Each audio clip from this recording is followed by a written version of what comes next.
O que é um supercomputador? Por fim, a maioria dos supercomputadores usa um tipo de processamento de informação chamado processamento paralelo, o que quer dizer que pode calcular várias coisas ao mesmo tempo. Embora essa capacidade de processamento possa parecer fútil, os supercomputadores são bastante úteis. Cálculos e simulações científicas que poderiam levar anos podem ser feitas em questão de dias ou mesmo horas. Por conta disso, os supercomputadores têm lugar cativo em centros de pesquisa, sejam elas aeroespaciais, militares, de física, química e medicina. Por exemplo, já notou que as previsões de tempo hoje são muito mais precisas do que há 30 ou mesmo 20 anos. Isso ocorre porque os institutos de meteorologia e clima não mais tentam adivinhar o que vai acontecer pela configuração prévia da atmosfera. Em vez disso, um supercomputador simula, baseado nas condições atuais e nas tendências anotadas, como o clima realmente estará.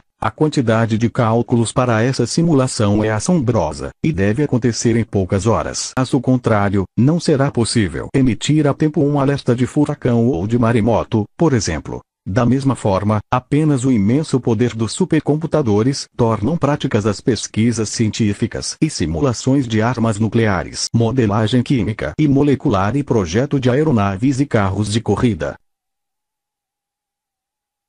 Os primeiros e os mais modestos.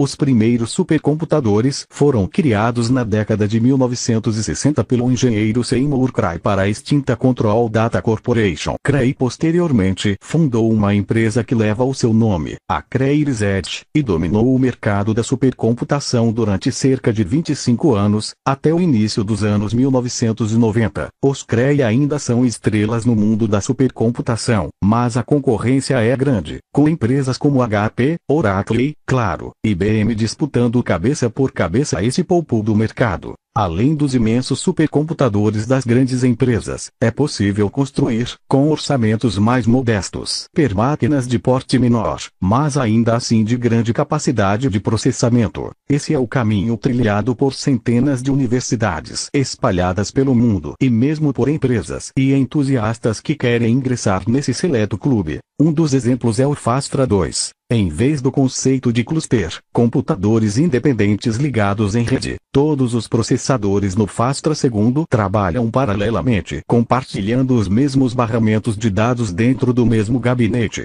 Agora vamos falar sobre software nos supercomputadores. Para que todos esses processadores trabalhem em cooperação, é necessário que, em primeiro lugar, tenham algum tipo de comunicação entre si.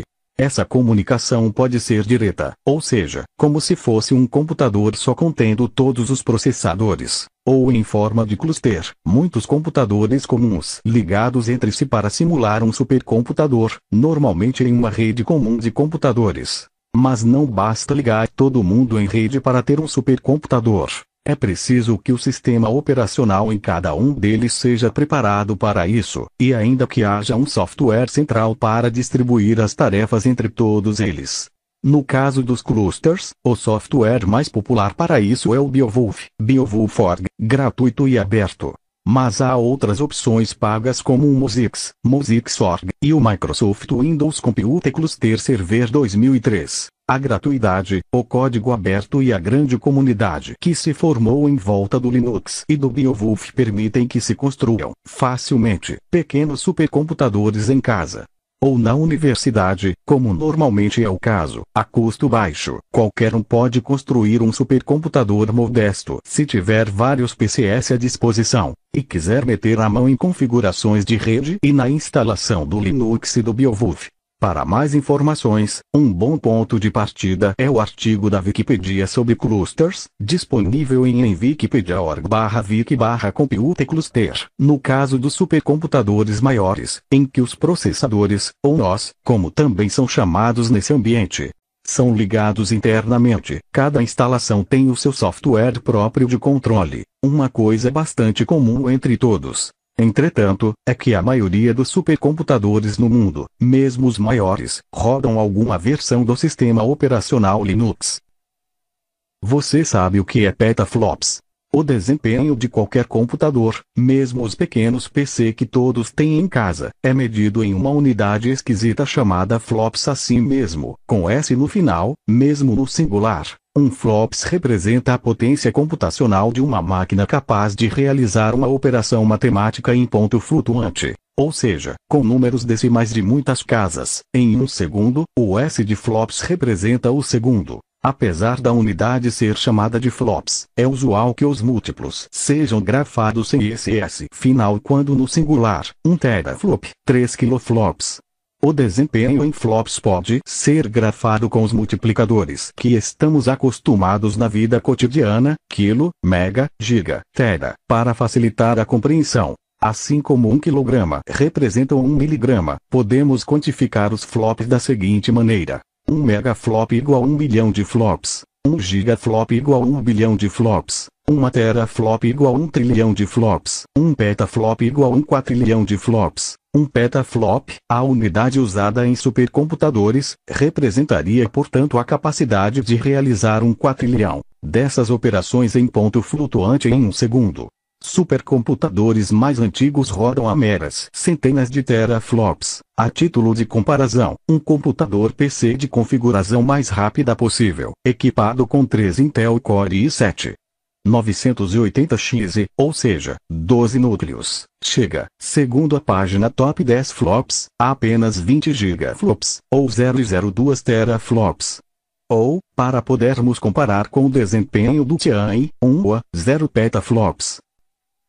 Então, e o Brasil tem supercomputadores. O Brasil tem 2 supercomputadores entre os 500 mais poderosos do mundo. De acordo com a lista organizada pelo site Top 500 divulgada, os brasileiros ficaram em 29º lugar com o Tupã, do CPTEC, Centro de Previsão do Tempo e Estudos Climáticos, e em 115ª posição com o Galileu, do Núcleo de Atendimento em Computação de Alto Desempenho da Universidade Federal do Rio de Janeiro. O Tupã chegou no fim do ano passado ao Centro de Previsão do Tempo e Estudos Climáticos, a um custo de R$50 milhões, capaz de 258 trilhões de cálculos por segundo. O Tupã está entre os mais poderosos supercomputadores do mundo para a previsão de tempo e estudo sobre as mudanças climáticas. Já o Galileu é usado principalmente no apoio a pesquisas inovadoras na área de petróleo e gás. Sua performance média é de modestos 64 teraflops, 0,064 petaflops, e roda Linux, como o Roadrunner, o Jaguar e as 2 máquinas chinesas. Em 2009, chegou a figurar entre os 100 supercomputadores mais potentes do mundo, e já foi a máquina mais poderosa da América Latina.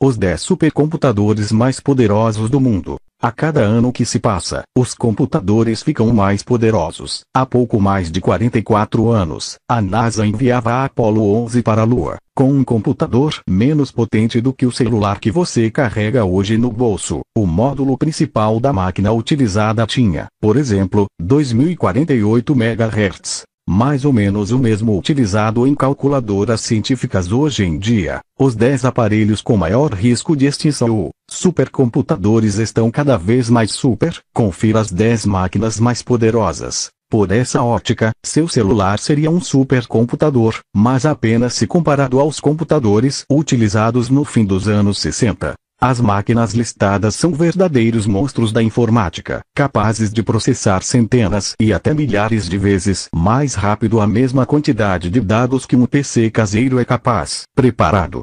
Vamos lá. O 10º da lista é o Shaheen 2. É um supercomputador que reside na Arábia Saudita. Jane Glasser escreve que a Arábia Saudita se mudou para o topo 10 de supercomputação mundial com o Shaheen 2. Um gigante de 200 mil cores que quer domar o aquecimento global, terremotos e muito mais. Com 5.536 petaflops de desempenho, limpet sustentado, e 7,2 petaflops de desempenho teórico de pico. 790 terabytes de memória total, 197,568 núcleos de processador. Shaheen 2 é o supercomputador maior e mais poderoso do Oriente Médio. É o 10º mais rápido do mundo, de acordo com a lista Top 500 junho de 2016. O 9º da lista é o Hasel Ren. É um supercomputador e ele reside na Alemanha, na cidade de Stuttgart.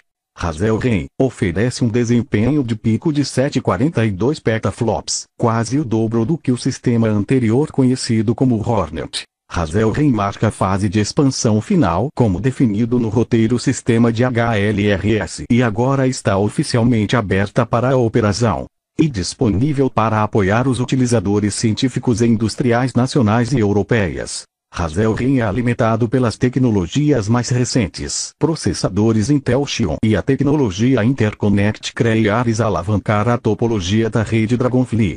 A instalação abrange 41 gabinetes do sistema de hospedagem 7,712 notas de computação com um total de 185,088 Intel ASVEO e 5, 2.680 núcleos V3 de computação, usando 171,696 mil núcleos. Hazelden possui 965 terabytes de memória principal e um total de 11 petabytes, e capacidade de armazenamento, distribuídos por 32 gabinetes adicionais de hospedagem, mais de 8.300 mil unidades de disco que pode ser acessado com uma taxa de mais de 350 GB por segundo. O oitavo da lista é o Piz da Int. O Piz da Int tem o mesmo nome que uma das montanhas dos Alpes suíços. Nomeado em homenagem a uma das montanhas dos Alpes suíços, é fácil de se chegar à conclusão de que essa supermáquina é propriedade do Centro Suíço de Supercomputação, utilizado para pesquisas, principalmente para realizar simulações. O Piz da Int possui 115,984 núcleos e um pico de capacidade de 7,7 petaflops por segundo. O sétimo da lista é o Trinity. O projeto Trinity é gerido e operado por Los Alamos National Laboratory e Sandia National Laboratory sob a Aliança para a Computação em Extreme Scale, ACES, parceria. O sistema será fisicamente localizado em Los Alamos, no Metropolis Centro de Nicholas para modelagem e simulação. O supercomputador Trinity é projetado para fornecer uma maior capacidade computacional para a National Nuclear Security Administration, NISA, em suporte de cargas de trabalho cada vez mais exigentes, por exemplo, aumentando fidelidades geométricos e física, mantendo as expectativas de tempo total para a solução.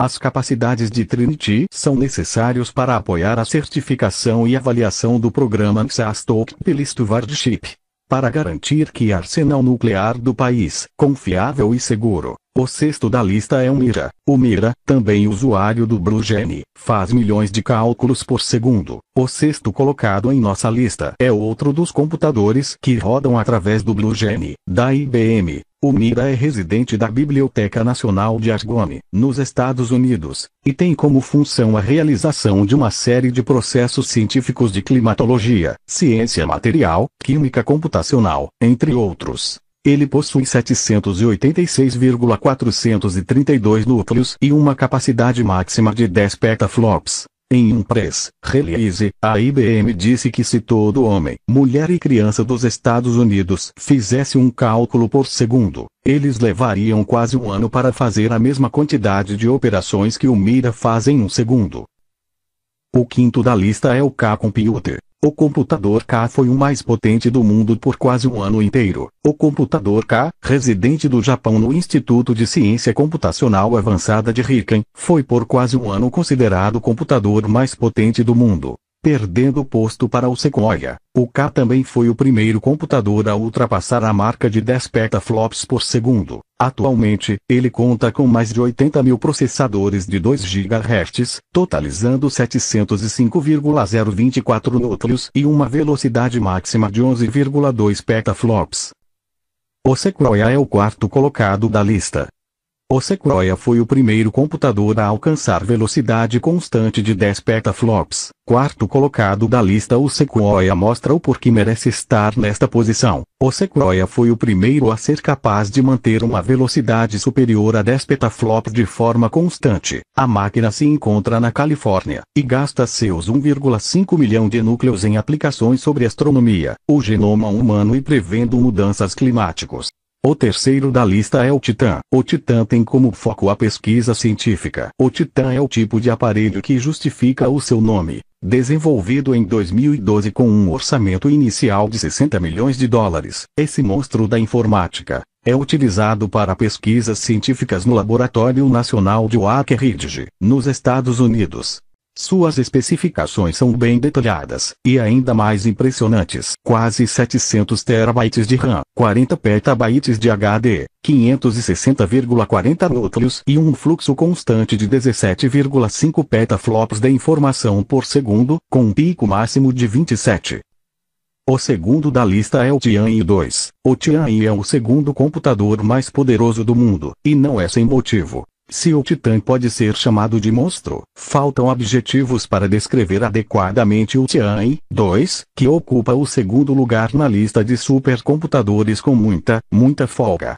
Sua capacidade é quase 2 vezes maior que a do Titã. Essa máquina, desenvolvida pelos chineses como parte de um programa de desenvolvimento tecnológico, o 863 High Technology Program, foi desenvolvida por uma equipe de 1.300 cientistas e custou $390 milhões americanos. De acordo com a NUDT, a Universidade Nacional de Tecnologia Defensiva da China, o Tianyi será utilizado para simulações, análises e aplicações de segurança governamental do país. E não é pouca coisa, o que ele tem a oferecer. Com 3,12 milhões de núcleos, um máximo de 54,9 petaflops por segundo, 1,3 petabytes de RAM e 12,4 petabytes de HD. Agora o primeiríssimo lugar. O Sunway Taihu Lite. O computador mais poderoso do mundo calcula os impressionantes 93 quatrilhões de dados por segundo. Ele está localizado no Centro Nacional Chinês de Supercomputação, na cidade de Wuxi, província de Jiangsu, China. Em junho de 2016, classifica-se como o supercomputador mais rápido no mundo, com uma classificação de Benchmark Impact de 93 petaflops. A China surpreendeu o mundo da computação ao apresentar o novo Sunway Taihu Lite, o supercomputador mais poderoso do mundo na atualidade. A máquina conta com um total de 10.649.600, sim, mais de 10 milhões, de núcleos de processamento, capazes de levá-lo a performance de 93 quatrilhões de cálculos por segundo. Os números, surpreendentes por si só, ficam ainda mais importantes quando se descobre que o equipamento todo foi desenvolvido com tecnologia chinesa. Não há processadores e módulos do gênero em seu interior fabricados por Intel, IBM, Nvidia ou AMD. O sistema tem um sistema operacional próprio, o Ryzen OS, que é baseado no Linux. Outro ponto interessante a respeito do feito chinês é o consumo de energia. O Sunway Taihu Lite precisa de 15,37 megawatts, quantidade de energia suficiente para alimentar uma cidade com mais de 75 mil habitantes. O Sunway Taihu Lite atinge 93 petaflops e supera em quase 3 vezes, agora, segundo supercomputador mais rápido do mundo. O Tianyi 2, também chinês, chega a 33,9 petaflops.